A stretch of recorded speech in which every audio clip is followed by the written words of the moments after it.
اور اس نے سیدنا عمر کی میت کو مخاطب کر کے کہا کہ اللہ تجھ پہ رحم کرے اے عمر ابن خطاب،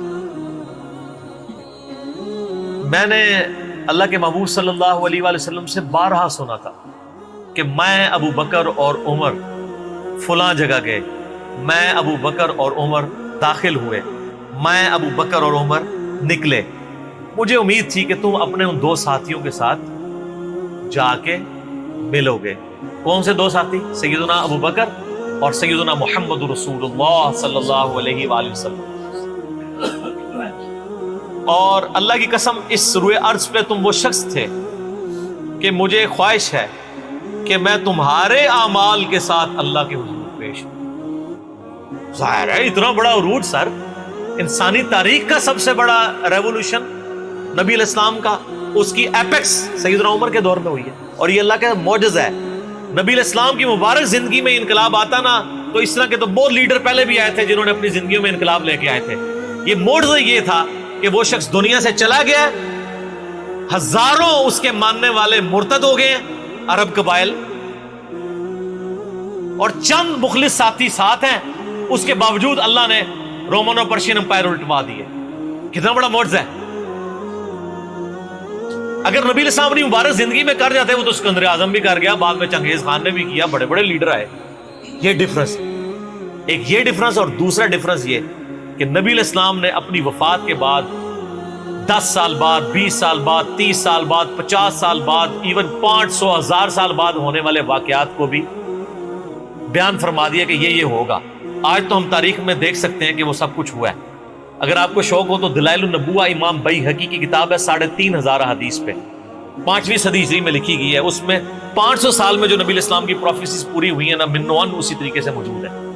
بخاری مسلم میں جو حدیثیں ہیں تاتاریوں سے جنگوں والی، وہ اس وقت تک نہیں ہوئی تھی، حدیثیں تو پہلے سے موجود تھی۔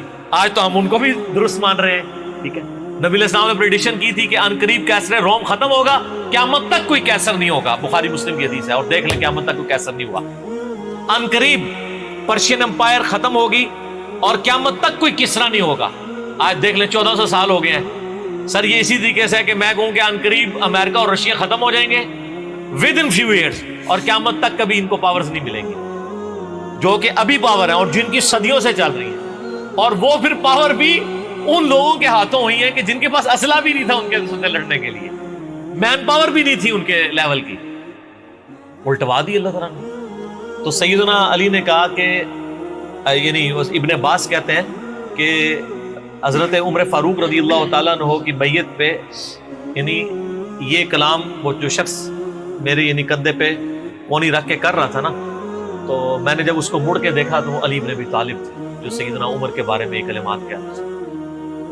تو یعنی ان لوگوں کی للہ یہ تھی کہ وہ تعریف کیا کرتے تھے، کوئی آر محسوس نہیں کیا کرتے۔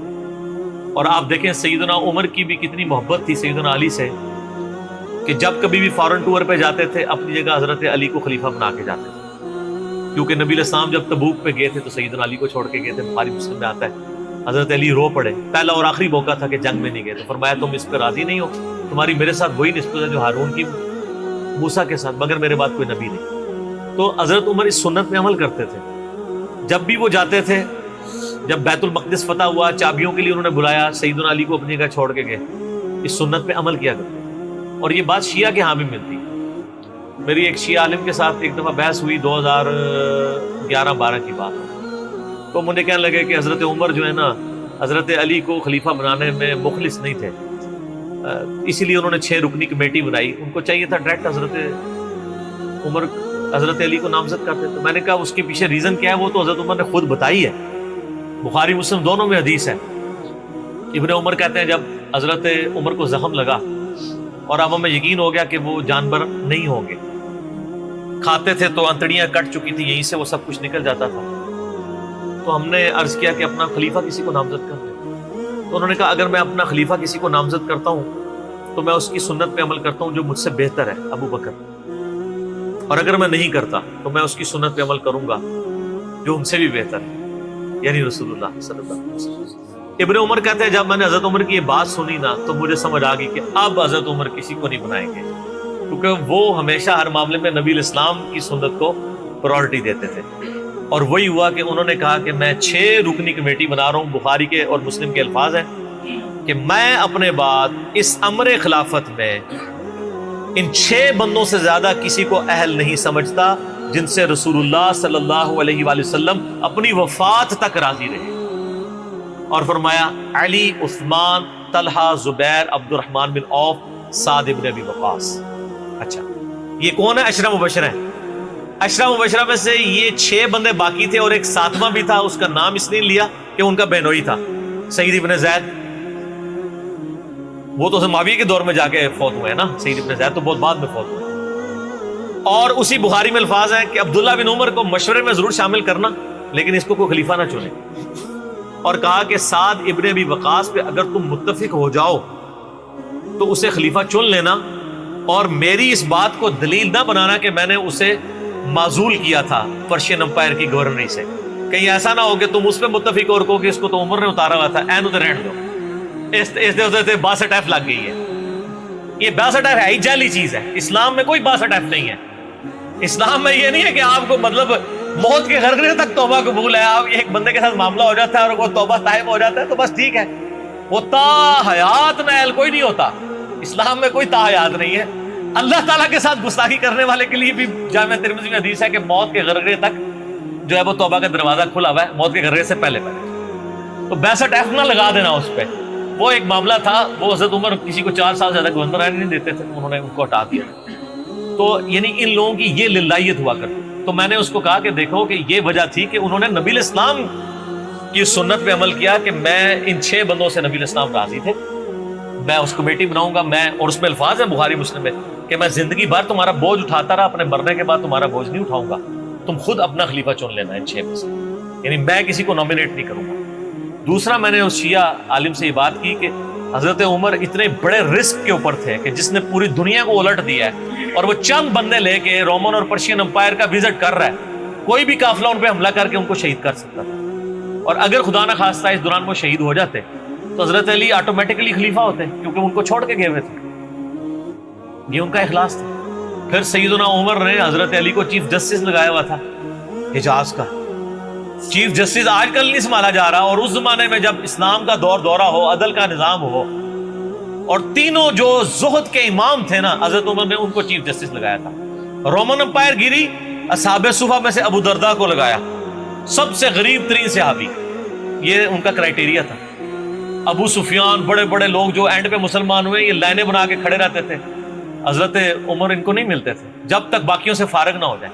وہ کہتے تھے ہم سردار. ان کا نہیں، تم اسلام میں بعد میں آئے ہو. اور وہ مہاجرین کے وظیفے اور اصحاب بدر کے وظیفے انہوں نے باقیوں سے ڈبل لگائے ہوئے تھے کہ انہوں نے برے وقت میں اسلام کا ساتھ. اور پرشین امپائر گری، عبداللہ ابن مسعود، زہد ترین صحابی، زہد کے امام، ان کو وہاں پہ چیف جسٹس لگایا. اور حجاز کے اندر سیدنا علی کو لگایا.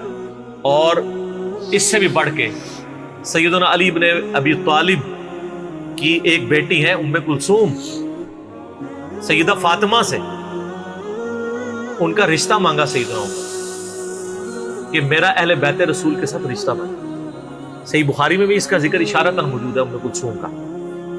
شیعہ اور سنی دونوں کے ہاں ان کی کتابیں تو مانتی ہیں، بابے نہ مانے تو علیحدہ بات ہے. کتابوں میں موجود ہے کہ سیدنا عمر فاروق کی بیوی تھی ام کلثوم، اور سلام اللہ علیہا. اس کی وجہ سے یعنی انہوں نے ایک فخر محسوس کیا کہ میرا اہل بیت کے ساتھ ایک رشتہ داری والا معاملہ ہو جائے. تو سیدنا عمر اس طرح کے معاملات کے اندر اہل بیت کے ساتھ بہت حسن سلوک والا معاملہ کیا کرتے تھے. اگرچہ ان کی طبیعت میں سختی ضرور تھی لیکن جو دین کے معاملے میں تھی وہ ساری سختی اپنی ذات کے معاملے میں نہیں ہوا کرتی. صحیح مسلم میں ایک حدیث ہے، اسی پہ میں کنکلوڈ کرتا ہوں کہ سیدنا عمر نے ایک خواب دیکھا کہ مجھے ایک مرغے نے خواب میں ٹھونگے ماری. انہوں نے پھر اگلے دن خطبہ دیا. انہوں نے کہا کہ میں نے خواب میں دیکھا ہے کہ اس طرح مجھے ایک مرغ نے چونچے ماری ہیں خواب کے اندر. میں نے اس کی تعبیر یہ کی ہے کہ عنقریب مجھے قتل کر دیا جائے، اور اگر بائی چانس اچانک میں مار دیا جاؤں یہ تو کسی کو نہیں پتا تھا کہ وہ ایک تقریباً 3-4 دن تک زخمی حالت میں ہوش میں رہیں گے. اچانک بھی تو مر سکتے تھے اگر گردن اتر جاتی. اگر میں اچانک مار دیا جاؤں تو تم اس امر خلافت کو ان 6 بندوں سے باہر نہ جانے دینا. صحیح مسلم میں ان 6 بندوں کے نام نہیں ہیں، لیکن بخاری میں وہ نام بھی ہیں: سیدنا علی، عثمان، طلحہ، زبیر، عبد الرحمن بن عوف اور سعد بن ابی وقاص. اور انہوں نے کنسنسس کے ساتھ پھر بعد میں سیدنا علی اور عثمان ہی بچ گئے تھے، ان میں ٹائی پڑ گئی تھی تو الٹیمیٹلی پھر حضرت عثمان کو چن لیا گیا. تو اگر میں اچانک مار دیا جاؤں تو ان 6 بندوں سے باہر کسی کو خلیفہ نہ چننا. اور مجھے پتا ہے کہ جب تم ان 6 بندوں میں سے کسی کو خلیفہ چنو گے تو کچھ لوگ تمہاری مخالفت کریں گے، اور یہ وہی لوگ ہیں جن کو میں نے اسلام کی خاطر اپنے ہاتھوں سے مارا ہوا ہے. یعنی وہ لوگ جو بالکل اینڈ پہ مسلمان ہوئے ہیں، جن سے ہم نے غزوہ بدر، خندق، احد لڑی ہوئی ہے. اب یہ اینڈ پہ مسلمان ہوئے ہیں، چونکہ وہاں پہ بھی انہوں نے حکمرانی دیکھی ہوئی ہے تو یہاں پہ بھی ان کی خواہش یہ ہوگی کہ ان میں سے کسی کو خلیفہ چنا جائے. تو جب تم دیکھو کہ ایسے لوگ اس خلافت کے دشمن ہیں، ان 6 میں سے کسی بندے کی خلافت کی مخالفت کر رہے ہیں، تو تم سمجھ لینا کہ یہ لوگ اللہ کے دشمن، اور دوسرے الفاظ تو بڑے سخت ہیں، کافر ہیں. اب اس کی انجینئرنگ میں نہیں کرتا، وہ پھر کسی اور طرف بات چلی جائے گی. آپ میرا ریسرچ پیپر واقعہ کربلا کا حقیقی پس منظر 72 صحیح الاسناد احادیث کی روشنی میں، جس میں میں نے 200 روایتیں اکثر بخاری مسلم سے پیش کی ہیں، اس کے سٹارٹ میں نے حدیث لکھ کے پھر لکھا ہے کہ اب آئندہ صفحات میں آپ کو پتہ چلے گا کہ سیدنا عمر اسلام کا دشمن کن لوگوں کو سمجھتے تھے. اور یہی الفاظ صحیح بخاری میں عبداللہ بن عمر نے بھی استعمال کیے تھے. کس کے بارے میں کیے تھے وہ ہمارا ریسرچ پیپر. ٹھیک ہے.